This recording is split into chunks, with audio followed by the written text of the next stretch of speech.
Stephanie Hammond. I'm the Foreign Affairs Advisor for Congressman Trent Franks. Congressman Franks started the International Religious Freedom Caucus back in 2006. And so we'll engage directly with the U.S. Department of State, with the White House, with the Department of Defense on several religious persecution issues. Most recently, we've been very involved with Iraq, with ISIS, and that's been a trend of involvement of our office for the last few years now, with ensuring that U.S. aid was reaching vulnerable religious populations in Iraq, and now with the threat of ISIS, we have re-engaged on that front. I was talking to several NGOs on the ground in northern Iraq who are telling me that it's tragic, but aid is not reaching the vulnerable minority population, whether that be Christians or Yazidis, in the way that it needs to be right now. Shelter is still a huge problem. Food, sanitation, and any long-term housing that they will need to receive. Another issue that we've been very engaged with is Nigeria and Boko Haram. So several years ago, my office was very instrumental in leading an initiative to list Boko Haram on the Foreign Terrorist Organization list, so the FTO list. And we received pushback from State Department, from Secretary Clinton at that time, that the violence from Boko Haram wasn't religiously motivated, that there was no particular reason for them to target Christian churches systematically Sunday after Sunday. So with engagement from our office, we were joined by a coalition of other Democrat leading Republican offices on that initiative. Eventually, Boko Haram was listed as an FTO. And then more recently, we have engaged with the Department of Defense. My boss, Congressman Franks, is the senior member of the House Armed Services Committee. So we've engaged with the Department of Defense on establishing more of a long-term strategy, counterterrorism strategy, to combating Boko Haram. Other issues we've been very involved in are Egypt, as far as revamping U.S. aid towards Egypt, whether that be through any type of human rights or religious freedom benchmarks that the Egyptian government needs to maintain, or how they treat U.S. and other Western NGOs who have involvement in their country, that our U.S. aid is somehow tied to that. Another huge issue for our office has been Southeast Asia. U.S. policy, and I know European policy as well, particularly towards Myanmar, has been developing as Myanmar has looked more towards the West and becoming more of a partner with the West economically.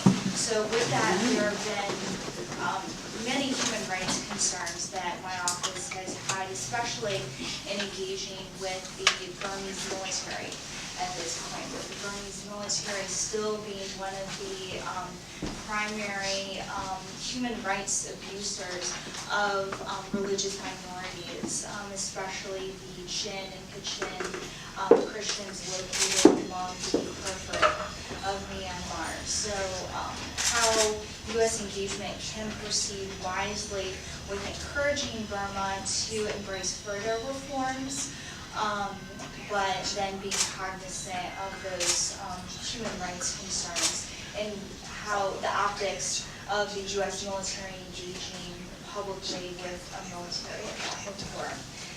So with that, I'm happy to answer any of your questions. I've worked on Capitol Hill, worked on foreign policy issues for about 5 years now, and studied these issues both at Oxford University and at Washington University in St. Louis, but it's been a pleasure to be more involved in the policy angle of these issues in Capitol Hill. There's a very good coalition of members of Congress and senators. I'm actually leaving in a few minutes to join. There's a new Senate Human Rights Caucus that's being founded by Senator Mark Kirk and Senator Chris Coons.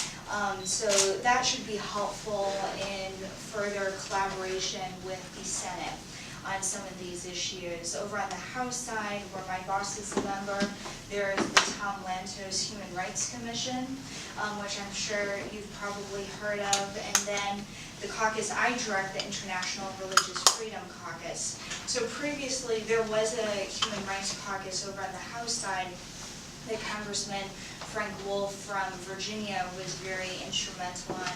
That eventually became a commission, Tom Lantos Human Rights Commission, but Congressman Frank Wolf still wanted to prioritize international religious freedom issues, so that was when our caucus was founded back in 2006.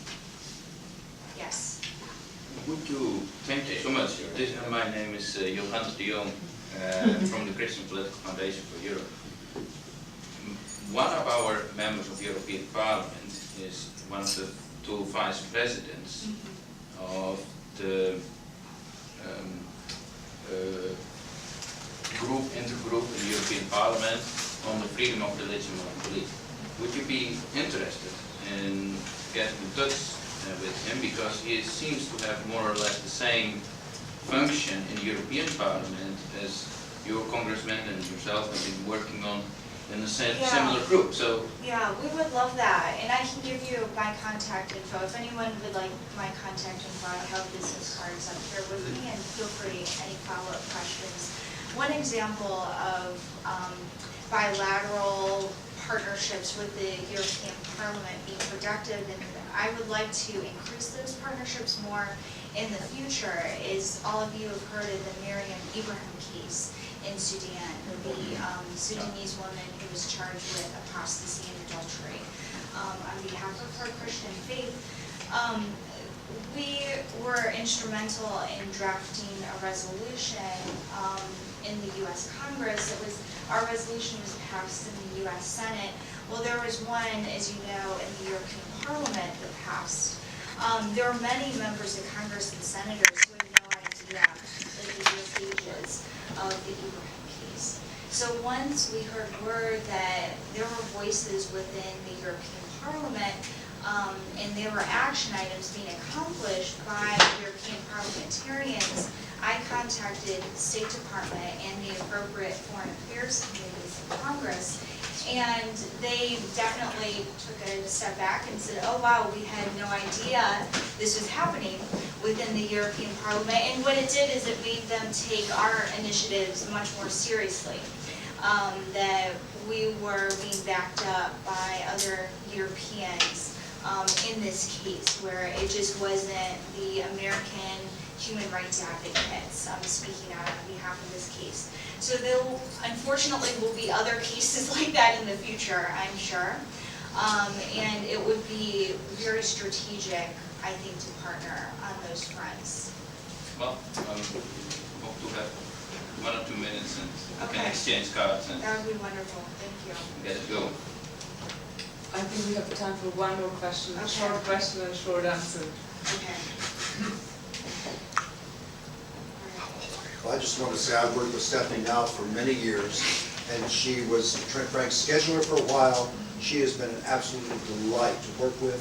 She works with various human rights and religious persecution issues, and people are concerned with that. And so I'm just very grateful for a young woman who has such wisdom and such knowledge about her subject. And so we're blessed to have you here today. So. Thank you, George. It's a pleasure to work with you too over the years on a multitude of issues. So, well, thank you so much. I really appreciate it.